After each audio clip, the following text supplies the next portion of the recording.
நான் விரலை நீட்டி உங்கள் மூக்கு வரைக்கும் நான் பேசலாம். அதுதான் என்னுடைய ஜனநாயகம் உரிமை.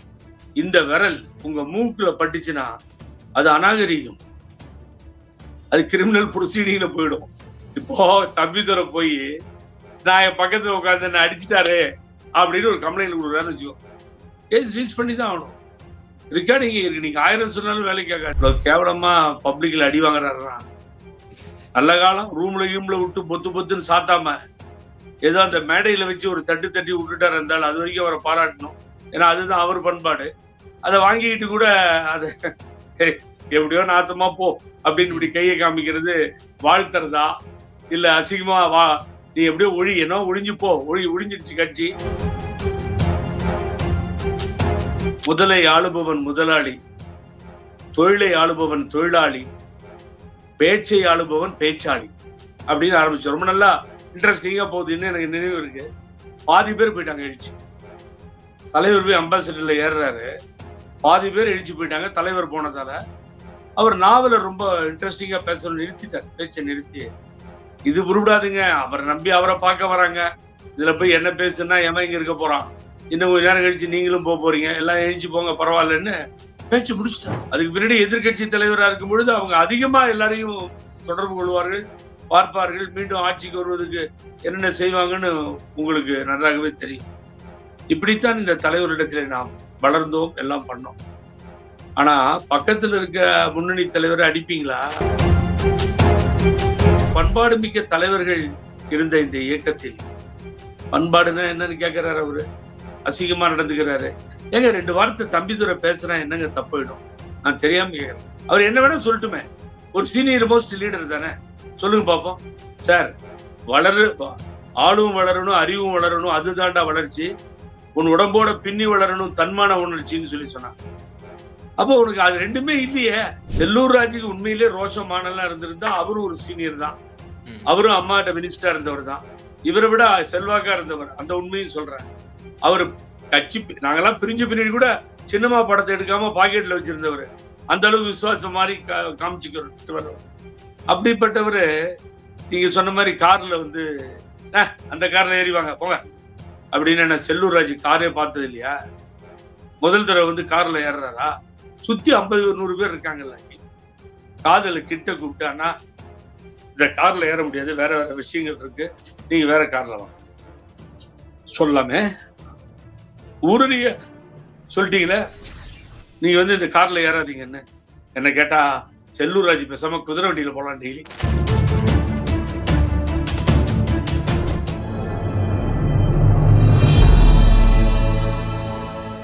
தமிழ் நியூஸ் பார்வையாளர்களுக்கு அன்பு வணக்கம். இன்றைய சிறப்பு நேர்காணலில் நம்மோடு இணைந்திருக்கும் சிறப்பு விருந்தினர் அஇஅதிமுகவினுடைய மூத்த தலைவர் திரு புகழேந்தி சார் தான் இருந்திருக்காங்க. சார் வணக்கம்.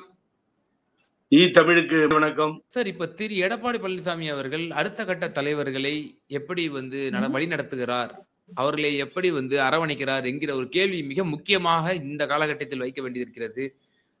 குறிப்பாக இப்போ முன்னணி நிர்வாகிகள் அம்மா ஆட்சியினுடைய ஆட்சி காலத்திலேயே தளபதிகளாக அறியப்பட்ட அதிமுகவினுடைய ஒரு உயிர் மூச்சாக கொண்ட தொண்டர்கள் கூட இப்பொழுது அங்கும் இங்கொன்றுமாக இருக்கக்கூடிய நிலைப்பாட்டை பார்க்கும் பொழுது நம்ம ரொம்ப மிகப்பெரிய ஒரு கேள்வி வைக்க வேண்டிய ஒரு சூழ்நிலை இருக்குல்ல சார். திரு தம்பிதுரை அவர்கள் திரு எடப்பாடியார் அவர்கள் மூச்சு விடுறாரு, கொஞ்சம் கேப்ப விடுறாரு, அப்போ அவர் பேசுறாரு, அப்பன்னு பார்த்து கையை தட்டுறாரு, இந்த மாதிரி நீங்க பேசாதீங்கண்ணே அப்படின்ற மாதிரி கையை தட்டுறாரு. அதே அடுத்து நம்ம இன்னொரு சம்பவம் கூட பார்த்தோம். திரு செல்லூர் ராஜு அவர்கள் கீழடிக்கு திரு எடப்பாடி பழனிசாமி அவர்கள் சென்று பிறகு காருக்கு திரும்பும் பொழுது அண்ணா நீங்க இந்த கார்ல ஏறாதீங்க, நீங்க பின்னாடி போங்க அப்படின்ற மாதிரி அவமதிக்கும் சொல்ல விதமாக ஓப்பன்ல வீடியோ எடுக்கும் பொழுதே இப்படி வந்து பேசுறக்கூடிய காட்சிகளை தொடர்ந்து பல சம்பவங்கள் இந்த மாதிரி என்னால மேற்கொள்ள காட்ட முடியும்.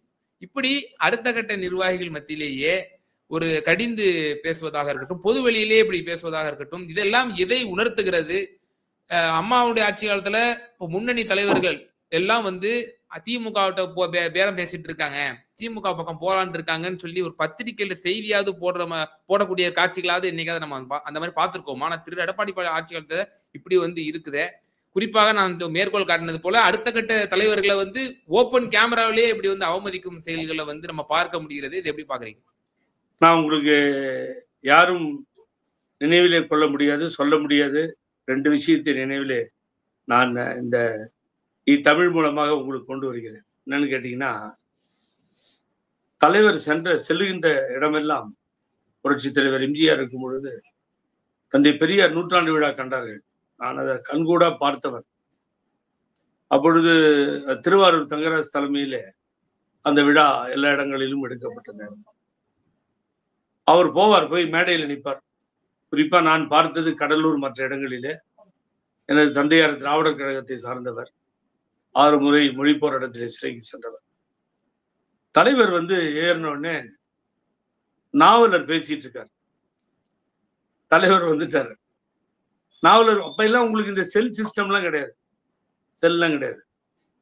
உங்களுக்கு தெரியும், ஹக்கீம் செல்லுலாம் இல்ல, எல்லாம் மீதி போச்சுன்னா இந்த கால்லெஸ் போலீஸ் இருக்குல்ல, ஒயர்லெஸ், அதுல பேசுவோம். சிஎம் இறங்கிட்டாரு, ஸ்டேஜுக்கு வந்துட்டு அவ்வளவுதான். பார்த்த உடனே கட்டு கடங்காம அந்த ஆரவாரம், ஒரே ரகல, ஒன்னும் அந்த மைதானம் எத்தனை லட்சம் பேரை கொண்டிருக்கிறது என்பது எவ்வளவு பேரை பிடிக்குதோ அவ்வளவும் நிரம்பி வழிஞ்சி, அதுக்கு பின்னாடி அவரை பார்த்த பின்னாடி அது சவுண்டு நிக்கவே நிக்காது. ஒரே கைத்தட்டல், ஆரவாரங்கள், வாழ்க என்ற விண்ணை பிளக்கும் சவுண்டு, இதெல்லாம் நடக்கும். அதுக்கு பின்னாடி நாவலரால பேச முடியாது. நாவலர் அடுத்து எப்படி பேச முடியும் இவ்வளவு சத்தத்துல? யாரை பார்க்க வந்திருக்கிறார்கள்? தலைவரை பார்க்க வந்திருக்கிறார்கள். பொன்மலை செம்மலை, சத்துணவு தந்த சரித்திர நாயகனை பார்க்க வந்திருக்கிறார்கள். அந்த ஆரவாரத்துல, எழுச்சியில மற்றவங்களை பேசவே விடுறது இல்லை. அப்பொழுது தலைவர் நேரா போய் மைக்க பிடிச்சார்.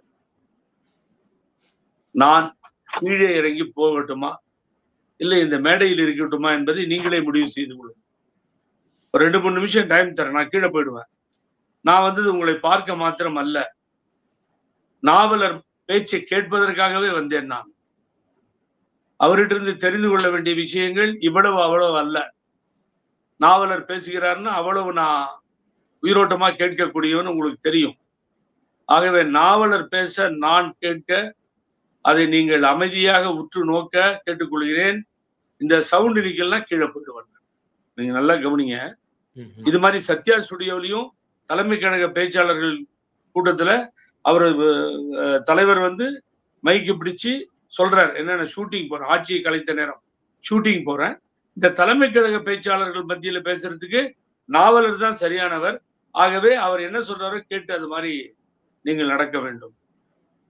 அப்போ தலைவர் சொல்லிட்டு காருக்கு போறாரு. நாவலர் எழுச்சி பேச ஆரம்பிக்கிறார். முதலை ஆளுபவன் முதலாளி, தொழிலை ஆளுபவன் தொழிலாளி, பேச்சை ஆளுபவன் பேச்சாளி அப்படின்னு ஆரம்பிச்சு ரொம்ப நல்லா இன்ட்ரெஸ்டிங்கா போகுதுன்னு எனக்கு நினைவு இருக்கு. பாதி பேர் போயிட்டாங்க எழுச்சி. தலைவர் போய் அம்பாசிடர்ல ஏறுறாரு, பாதி பேர் எழுச்சி போயிட்டாங்க தலைவர் போனதால. அவர் நாவலர் ரொம்ப இன்ட்ரெஸ்டிங்கா பேசணும் நிறுத்திட்டார், பேச்சை நிறுத்தி.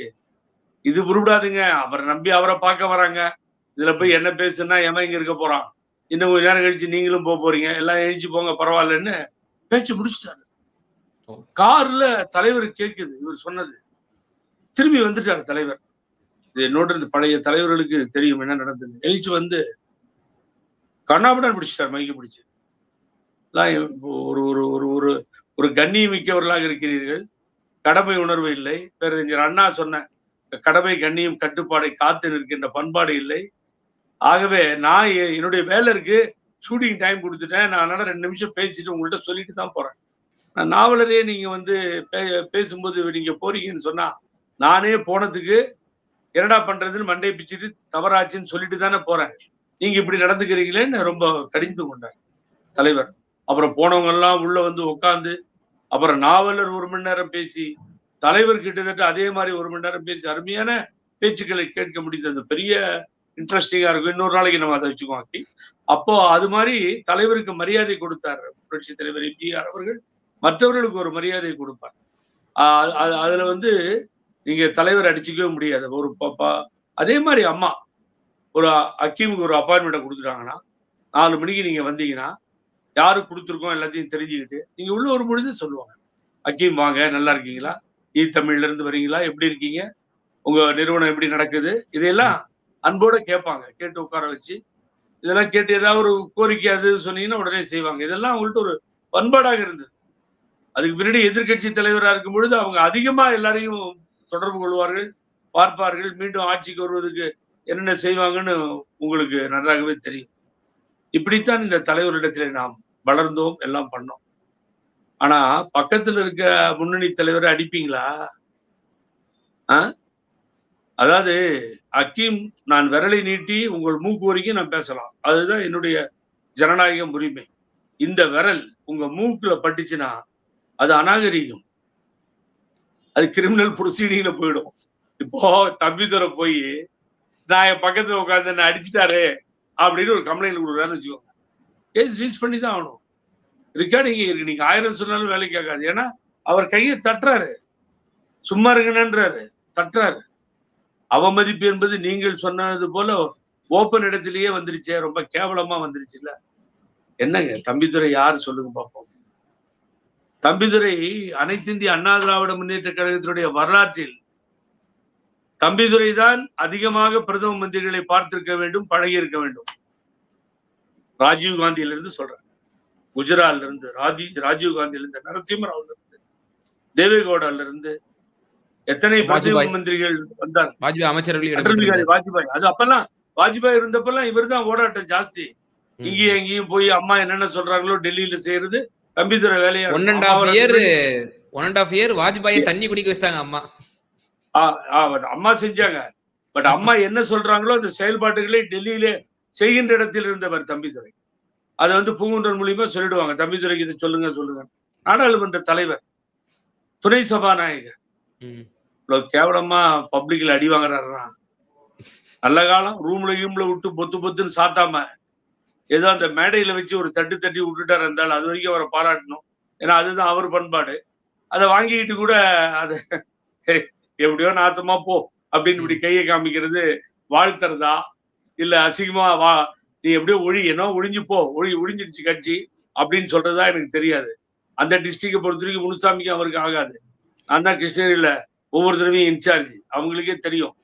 உள்ள பூந்து விளையாட்டு வந்திருக்கேன் எல்லா தேர்தலையும். நான் அம்மா தலிக்கு வரும்பொழுது கன்னடா தமிழ் பேசி கூப்பிட்டு வந்து நம்ம நிறுத்திட்டு என்னை கூப்பிட்டு கேட்டாங்க, ஏங்க எப்படி இருந்தது நான் பேசுறது லாங்குவேஜ். என் கூட அந்த அன்பழகன் பழைய மினிஸ்டரும் செங்கோட்டையனும் கூடயே ஓடி வந்தாங்க. அண்ணன் செங்கோட்டையனும் கிட்ட வந்தோடனே என்ன கேட்கறாங்க, அம்மா வண்டி நிறுத்திட்டாங்க, நிறுத்தி கான்வே நின்று போச்சு. தலியில இருந்து வரும்போது ஒசூர் வழியில ரொம்ப தூரம் ஓடுறோம், போய் பக்கத்துல போனா என்னடா இப்படி கூப்பிடுறாங்க அப்படின்னு.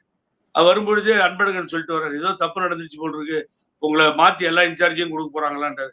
அட சும்மா கப்பல் வாங்க அப்படின்னு சொல்லிட்டு கிட்ட போனா அது தெய்வம் டீயை குடிச்சிட்டு அழகா பிஸ்கட் சாப்பிட்டு கிளாஸை ஏத்திட்டு, புகழேந்தி நான் பேசுறேன் கன்னடா தமிழ் எப்படி இருந்தது சொல்லுங்க.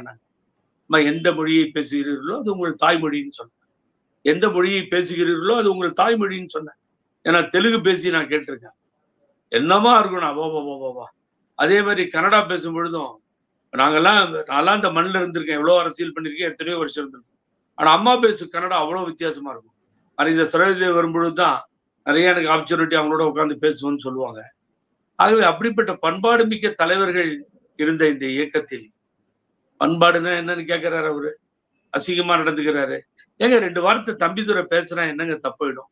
நான் தெரியாம கேட்கிறேன். அவர் என்ன வேணா சொல்லட்டுமே, ஒரு சீனியர் மோஸ்ட் லீடர் தானே, சொல்லுங்க பாப்போம். சார் ஆளும் வளரணும், அறிவும் வளரணும், அதுதான்டா வளர்ச்சி. உன் உடம்போட பின்னி வளரணும், தன்மான உணர்ச்சின்னு சொல்லி சொன்னாங்க. அப்போ உனக்கு அது ரெண்டுமே இல்லையே. உன்னுடைய வயசுல நான் இருந்ததுன்னா என்னுடைய பெரியவங்கன்னா அமைச்சர் பொன்னையன், முன்னாள் அமைச்சர் பொன்னையன், இல்ல நம்மகிட்ட இருக்க தம்பிதுரை, தமிழ் மகன் உசேன், இவங்க எல்லாம் வயசுல ரொம்ப பெரியவங்க.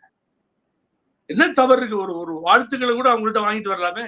வந்து கையை தொட்டு இப்படி பிடிச்சு கும்பிட சொல்லலாம், இல்ல தப்பே இல்ல, பெரியவங்க தானே, காலில் வணங்கி விடலாம், எல்லாம் பண்ணலாம். ஆனா அவங்கள போய் அடிக்கிறது, கைய முறுக்கிறது, இப்படி தட்டி விடுறது, நீ பேசாதன்னு சொல்றதுன்னா என்ன பெரிய சிபி சிற்றரசா நீ? உன் தமிழை கேட்டுதான் இருக்கவன்லாம் தமிழை மறந்துட்டு சாகுறான். அதனால அப்புறம் என்ன சொல்லுவீங்க நீங்க? இப்ப காலையில் கூட வேற ஒரு கட்சியில ஒருத்தர் நண்பர் பேர சொல்ல வரும்ல, தமிழ் பேசும்போது தப்பா பேசிட்டு இருக்கிறாருன்னு சொன்னாங்க. நான் சொன்னேன், அவர் தப்பு இல்ல, அவர் பழனிசாமி கூட்டத்துக்கு போய் கேட்டிருப்பாரு ஸ்பீச்ச, அதுல இருந்து தமிழ் இவருக்கும் தடுமாறுதுன்னு சொன்னேன். ஆகவே ரொம்ப கேவலங்க இது. வந்து செல்லூர் ராஜு சொன்னீங்க, செல்லூர் ராஜுக்கு உண்மையிலே ரோஷமானெல்லாம் இருந்திருந்தா அவரும் ஒரு சீனியர் தான், அவரும் அம்மாட்ட மினிஸ்டரா இருந்தவர் தான், இவரை விட செல்வாக்கா இருந்தவர், அந்த உண்மையும் சொல்றேன். அவரு கட்சி நாங்கெல்லாம் பிரிஞ்ச பின்னாடி கூட சினிமா படத்தை எடுக்காம பாக்கெட்ல வச்சிருந்தவர், அந்த அளவுக்கு விசுவாசம் மாதிரி காமிச்சுக்கிட்டு. அப்படிப்பட்டவரு நீங்க சொன்ன மாதிரி கார்ல வந்து அந்த கார்ல ஏறிவாங்க போங்க அப்படின்னு என்ன செல்லூர் ராஜு காரே பார்த்தது இல்லையா? முதல் தடவை வந்து கார்ல ஏறுறாரா? சுத்தி 50-100 பேர் இருக்காங்கல்ல. காதல கிட்ட கூப்பிட்டு, அண்ணா இந்த கார்ல ஏற முடியாது, வேற வேற விஷயங்கள் இருக்கு, நீங்க வேற கார்ல வாங்க சொல்லாமே. ஊருடைய சொல்லிட்டீங்களே, நீங்க வந்து இந்த கார்ல ஏறாதீங்கன்னு. என்ன கேட்டா செல்லூர் ராஜு பேசாம குதிரை வண்டியில போலாம் டெய்லி. ஆனா இதுக்கு மேலேயும் கார்ல ஏறினாருன்னா அவருக்கு ஒரு மரியாதை இருக்கு. ஏதாவது பழைய ஸ்டைல்ல குதிரை வண்டியில போகணும். குதிரை வண்டியில போனா கொஞ்சம் குதிரை ஓடும், ஓட்டுவாங்க. கை ரிக்ஷால போக முடியாது. தலைவர் இந்த சிஸ்டத்தை மாத்திட்டாரு எந்த காலத்திலயும். அது செல்லூர் ராஜுக்கு ஒரு மரியாதையா இருக்கும். செல்லூர் ராஜு குதிரை வண்டியில் போவதற்கு எனது வாழ்த்துக்கள். இனி காரில் போகாதீங்க. இவரு போய் உதயநிதி ஸ்டாலின் கார்ல ஏறி அவரு கார் மாறி அவரு சொல்லி இவர் கமலாலயத்துக்கு தயவு செஞ்சு போயிடாதீங்க, எங்க வேணா போங்க, கமலாலயத்துக்கு மட்டும் போயிடாதீங்கன்னாரு உதயநிதி அவர்கள். இல்ல கமலாலயத்துக்கு போயிடாதீங்கன்னு அவரு. அது நடக்கல அங்க. உதயநிதிக்கும் புரியல என்ன நடந்ததுன்னு. அவர் ஏதோ நைசா சொல்றதுக்கு தாங்க போயிருக்காரு. உதயநிதி கிட்ட ஏதோ கேட்கறதுக்கு தான் போயிருக்காரு. துணை முதல்வர் அவசரப்பட்டாரு. இது உங்க கார்ல இல்லைன்னு உட்கார வச்சுட்டு போயிருந்தா தொப்புன்னு அவர் காலில் விழுந்திருப்பாரு. ஏதாவது கோரிக்கை வச்சு கொஞ்சம் அப்பாட்ட சொல்லி காப்பாத்துங்க, கொடநாடு அது மாதிரி கேஸ் எல்லாம் ஏதாவது பண்ணிட்டு போறாங்கன்னு. அது எப்படியோ ஒரு அட்ஜஸ்ட்மெண்ட்ல போகுது ஹக்கீம். ஏன்னா இது வரைக்கும் ஆக்ஷனே எடுக்கலையே, என்ன நடக்குதுன்னு தெரியல. ஆகவே மிக வன்மையா கண்டிக்கக்கூடிய செயல். ஆகவே அங்க செல்லூர் ராஜு, இங்க இது இந்து முன்னணி கூட்டத்துல தலைவர்கள் ஏறுறது ரொம்ப கேவலமா போயிட்டு இருக்கு. நினைச்சா கட்சி விட்டு எடுக்கிறது, அவர் தலைவாய் சுந்தரத்தை நீக்கிறது. இப்போ இறுதியான ஒரே ஒரு கேள்வி சார். இப்போ இந்த இவ்வளவு அடுத்த கட்ட தலைவர்கள் அவமதிக்கப்படுகிறார்கள் பொதுவெளியில. இந்த விவகாரத்தை அதிமுகவினுடைய கடைக்கோடி தொண்டன், புரட்சி தலைவர் எம்ஜிஆர், புரட்சி தலைவி ஜெயலலிதா அம்மையார் ஆகியோரிடமிருந்து வார்த்தெடுக்கப்பட்ட தொண்டன் நிச்சயமாக திரு எடப்பாடி தலைமையிலே வந்து இருப்பார்கள். அவர்கள் இதை எப்படி பார்ப்பார்கள்? நிறைவான கருத்து. நீங்க ரொம்ப நேரம் கரெக்டா பேசிட்டு வந்தீங்க. அம்மா வழியில் தலைவர் வழியில் வந்த தன்மானம் மிக்க தொண்டர்கள் நிச்சயமாக அங்க இருக்க மாட்டார்கள். ஜால்ரா தான் அங்க உள்ள பக்கத்துல இருக்கு. இது வந்து இந்த 4.5 வருஷ ஆட்சியில கொள்ளையடிக்கிறதுக்கு இவரால் அனுமதிக்கப்பட்டு கொள்ளையடித்து பணத்தை காப்பாற்றி கொண்டு, இந்த மாதிரி மழை எப்பயுமே பொழியாது, பணமழை அப்படிங்கிறது பணமழை பொழிந்து அதுல திளைத்தவர்கள் அங்க உட்கார்ந்து இருக்காங்க. வேற வழி இல்லாம ஒரு துரோகிக்கு அவர்கள் துரோகியாக மாறவில்லை, ஒரு நன்றி கெட்டவருக்கு அவர்கள் நன்றி கெட்டவர்களாக மாறவில்லை. ஆகவே எல்லாவற்றையும் பொறுத்து கொண்டிருப்பவர்கள் ஒரு பக்கத்தில் இருக்கின்ற அந்த போஸ்டிங்ல இருக்கவங்க மத்தவங்க தான் இருப்பாங்களே தவிர, நீங்க எப்படி எதிர்பார்க்கறீங்க அவர்கிட்ட தொண்டர்கள் இருப்பாங்க? ஒரு தொண்டரும் இல்லை. எந்த தொண்டரும் எதையும் ஏற்றுக்கொள்ளவும் மாட்டான். இன்னொன்னு சொல்றேங்க, நீங்க நம்புறீங்கல்ல, பொன்னையனுக்கு ஞாபகம் இருக்கோ இல்லையோ, திருச்சி சவுந்தரராஜன் முன்னாள் அமைச்சர் ஒருத்தர் இருந்தார். அவர்தான் தலைவர் தெய்வமா வணங்கியவர்களில் அவரும் ஒருத்தர். சினிமா நடிகர், ரொம்ப உயரமா இருப்பார், 6 அடி அண்ணன், ரொம்ப பழக்கம் எனக்கு அண்ணன். அவர் வந்து தலைவர் அண்ணா நகர்ல இருந்து போனாராம்.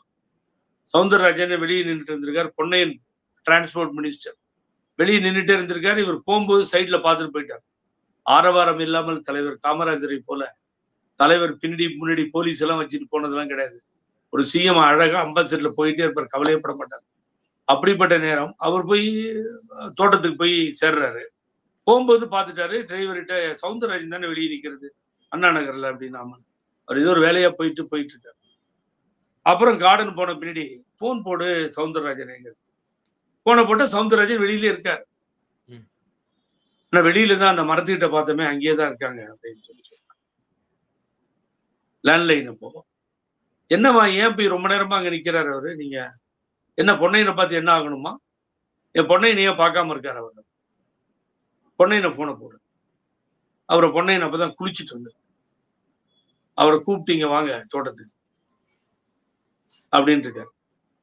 நல்லா கேட்டுக்கோங்க, பண்பாடு மரியாதை எப்படின்னு தெரிஞ்சுக்கணும். இந்த பொன்னையன் மறுக்க மாட்டான்னு நினைக்கிறேன் இந்த நிகழ்வை. வராங்க 2 பேரும் வந்த உடனே நேரம் வந்து உள்ள போனோடனே தலைவர் வந்து 2 பேரும் உட்காடுறாங்க.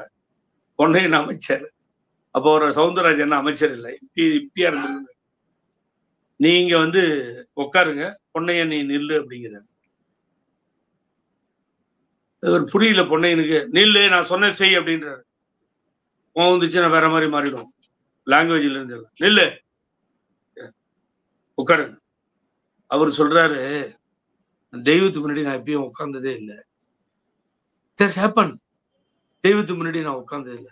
ஏங்க இப்படி போட்டு ஏதாவது பண்றீங்க? நான் உட்காருனா உட்காருங்க. உட்கார்றீங்களா இல்லையா? அப்படின்னு அவரை முறைக்கிறாரு. அவர் வந்து இல்ல முடியவே முடியாதுன்னு தகராறு பண்றாரு. அப்போ தலைவர் என்ன பண்றாரு, பொன்னையனை பார்த்து, உன்னை பார்க்கறதுக்கு சவுந்தரராஜன் உன்னோட சீனியர் மன்றத்திலிருந்து இருந்தவர், அகில உலக எம்ஜிஆர் மன்ற பொதுச் செயலாளர். உன் வீட்டுக்கு முன்னாடி வந்து பிச்சைக்கார மாதிரி நிக்கணுமா? தொலைச்சிடறேன் உன்னை, ஞாபகம் வச்சுக்கோ. என்ன நினைச்சிட்டு இருக்கிற நீ? எதுக்கு வெளியில நிறுத்துறேன்னு சொல்லி பெரிய பிரச்சனையை எதுக்காக நீங்க போனீங்கன்னா, அவர் ஏதோ ஒரு சின்ன டிரான்ஸ்பர் அது இதுக்கு போயிருக்காரு, சின்ன வேலையை. அது தலைவர் உதவியாளர் கூட்டத்தை பார்த்து இது என்ன பார்த்து செய்ய முடியுமா செய்யுங்க, உத்தரவை போட்டு வான் பண்ணி அனுப்பிச்சிருக்காரு முன்னாள் அமைச்சர் பொன்னையனை.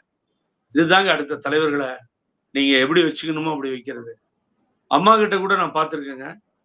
நிறைய அதிக ஏகப்பட்ட லெவல்ல என்ன ஆகும்னு கேட்டீங்கன்னா, இன்னையெல்லாம் பார்த்தா சிரிச்சு பேசுவாங்க, எங்கிட்ட இருந்து பிரச்சனை இருக்காது. ஆனா அடுத்த சைடு தமிழ்நாட்டில் இருக்கவங்கள்ட்ட பேசும்பொழுது கோபம், என்ன சொல்லுங்க அப்படிம்பாங்க. அவங்க பேச ஆரம்பிச்சாலே ஒரு ஒன்றிய செயலரை பார்த்து என்னன்னு கேட்டா இன்னொரு ஒன்றிய செயலர் மேல, மாவட்ட செயலர் மேல குறை சொல்லுவாங்க. அந்த நேரத்துல நான் பல தடவை அம்மாவை நேர்ல பார்த்திருக்கேன். இந்த கூட இருக்க மகாலிங்கம் மற்றவங்களுக்கு தெரியும். நீ உங்களை கேட்கறது நான் வேற, நீங்க சொல்ற பதில் வேற. தேவையில்லாம அவரை பத்தி நீங்க என்கிட்ட புகார் சொல்லக்கூடாது. எனக்கு தெரியும், தவறா பேசக்கூடாது, புகார் சொல்லக்கூடாது, போலாங்கிறது. இப்படிதாங்க கட்சி வளர்ந்தது, நிர்வாகிகள் வளர்ந்தார்கள், அடுத்த தலைவர்கள் மதிக்கப்பட்டார்கள். அந்த தாயிடமும் தலைவரிடம் இருந்து கொண்டு இப்பொழுது என்ன சொல்றதுன்னே தெரியல, ஒரு மோசமான மனிதரிடம் அதிமுக மாட்டிக்கொண்டு அவஸ்தையில் இருக்கிறது. அப்புறம் கேட்டா என்ன சொல்றாரு, இன்னைக்கு நீங்க அடுத்தது பார்த்திருப்பீங்களா அந்த பேட்டியில, ரொம்ப நீட்டா அடிச்சு விட்டாரு அழகா. யாராவது அண்ணாமலையா யார இது ஏதோ சொல்லிட்டாருன்னு சொல்லி கேட்ட உடனே சக்குன்னு ஒரு பதில் வந்தது இவர்கிட்ட இருந்து, எடப்பாடி பழனிசாமிகிட்ட இருந்து, நான் தான் தலைவருங்க, நான் தான் முடிவெடுக்கணும். நயினார் நாகேந்திரன் யார் சொல்றதுக்கு? நயினார் நாகேந்திரனும் டிடிவி தினகரனும் நானும் ஒரே மேடையில் இருக்கணும்னு சொல்றதுக்கு அவர் யாருங்க? அவருக்கு என்ன அதிகாரம் இருக்கு? அதை பத்தில எனக்கு கவலை இல்லை. இந்த கூட்டணிக்கு நான் தான் தலைவர், நான் தான் முடிவெடுக்கணும் அப்படின்னு சொன்ன உடனே கோவம் வருது, சுருன்னு ஏறுது. அங்க டிடிவி தினகரன் ஒத்துக்கிறது தயாரா இல்ல. அவரு பாவம், நான் என்டிஏல இருக்கேன், நான் கூடயே இருக்கேன், ஓபிஎஸ் திரும்பி வந்துருவாரு அப்படின்னு அவரே அது பாட்டுக்கு பேசிட்டாலே இது பாவம்.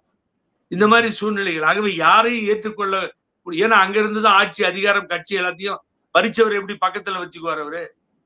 ஆகவே துரோகம் செய்த எடப்பாடியை 2ல 1 பார்க்கணும்னு சொல்லணுமே தவிர, சாகர வரைக்கும் அதை விட்டுட்டு மாத்தி அவருக்காக நானும் பிரச்சாரம் போறேன்னு சொல்றது, இது எந்த பண்பாடுன்னு தெரியாது. அவங்களதான் போய் கேட்கணும். ஆகவே இப்படிப்பட்ட நிலை. ஆகவே இந்த நிலைப்பாட்டை தொண்டர்கள் உணர்ந்திருக்கிறார்கள், யாரும் ஆதரிக்க மாட்டாங்க. நிச்சயமா சார். பல்வேறு விவகாரங்கள்ல எங்க நேயர்களுக்கு ரொம்ப தெளிவா வரலாற்று பூர்வமா அதிமுகவினுடைய வரலாறுகளும் சரி, உங்களுடைய தனிப்பட்ட பல அனுபவங்கள், இப்போது இருக்கக்கூடிய சமகாலத்தில் அதிமுக எப்படி இயங்கி கொண்டிருக்கிறது என்பது போன்ற பல விலாவாரியான தகவல்களை எங்க நேயர்களுக்கு ஒரு அரிய தகவல்களை வந்து பகிர்ந்தீங்க. ரொம்ப நன்றி. மிக்க நன்றி. இதுல என்னன்னா, இந்த பேட்டியில நான் முடிக்கிறது, கொஞ்சமாவது சுயமரியாதை திராவிட பாரம்பரியத்தை தெரிந்தவர்கள், தம்பிதுரையும் செல்லூர் ராஜு போன்றவர்கள் எல்லாம், உங்களுக்கு எல்லாம் அது உடம்புல ஊறுச்சுன்னா, அந்த சுயமரியாதை இருந்ததுன்னா, தயவு செஞ்சு இனிமேல் அனுபவிக்க வேண்டியது நீங்க ஒன்றும் இல்லை. இந்தியாவிலேயே பெரிய பணக்காரர் தம்பிதுரை, எண்ணக்கூடிய பட்டியலில் இருக்கார். இன்ஜினியரிங் காலேஜ், மருத்துவக் கல்லூரி ஏகப்பட்டது இருக்கு. செல்லூர் ராஜும் வளமா இருக்காரு, கேள்விப்பட்டிருப்பீங்க. சுயமரியாதையோடு வீட்டில இருந்து அரசியல் பண்ணாலும் பண்ணுங்க. தயவு செஞ்சு இப்படி நீங்க அடிமையாகாதீர்கள் என்று அன்போடு கேட்டுக்கொண்டு முடிக்கின்றேன். நன்றி, வணக்கம். பார்க்கின்ற நேயர்களுக்கு நெஞ்சார்ந்த நன்றி.